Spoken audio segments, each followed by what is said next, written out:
नमस्कार, मैं हूँ वंदिता और आप देख रहे हैं Bhojpuri madam. Power star Pawan Singh के नए बोलबम गीत चार चक्का ए जीजा, इसने मचा दिया है तहलका, हड़कंप मच गया है दोस्तों। क्योंकि पावर स्टार पवन सिंह की साली ने गुहार लगाई है गाने में दोस्तों, सच में नहीं। ऐसे में भोजपुरी इंडस्ट्री में एक से बढ़कर एक सावन स्पेशल भोजपुरी के बोलबम गाने रिलीज हो रहे हैं जो सोशल मीडिया पर धमाल मचा रहे हैं। बीते दिनों रितेश पांडे, खेसारी लाल यादव, अंकुश राजा जैसे कलाकारों के गाने रिलीज हुए। इसमें पावर स्टार पवन सिंह पीछे क्यों रहते भला?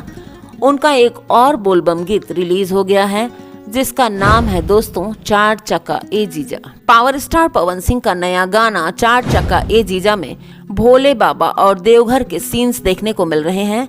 इसमें पवन संग संजना मिश्रा नजर आ रही हैं और दोनों की बेहतरीन केमिस्ट्री गाने को शानदार बनाती है।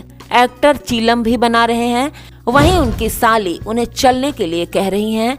एल्बम को पवन सिंह और शिल्पी राज ने गाया है, वहीं गीत के लिरिक्स विजय चौहान ने लिखे हैं, म्यूजिक प्रियांशु सिंह ने दिया है।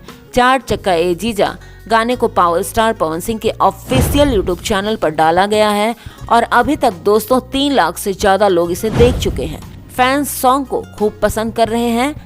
पूजा बिना हवन के, भोजपुरी बिना पवन के, ठीक ना लागेला हो भैया। भोजपुरी का शेर सावन में भी तहलका मचा रहा है जियो पावर स्टार पवन सिंह। ऐसे कमेंट्स आ रहे हैं दोस्तों, उनके यूजर्स, उनके फॉलोअर्स बहुत खुश हैं। जैसे बॉलीवुड में महानायक अमिताभ बच्चन हैं, वैसे ही भोजपुरी इंडस्ट्री में महानायक पावर स्टार पवन सिंह हैं, ऐसा मानना है उनके फैंस का। वैसे तो मेरा भी मानना यही है दोस्तों, मगर आपकी क्या राय है ये कमेंट में जरूर बताइएगा। क्या वाकई भोजपुरी के महानायक पावर स्टार पवन सिंह हैं?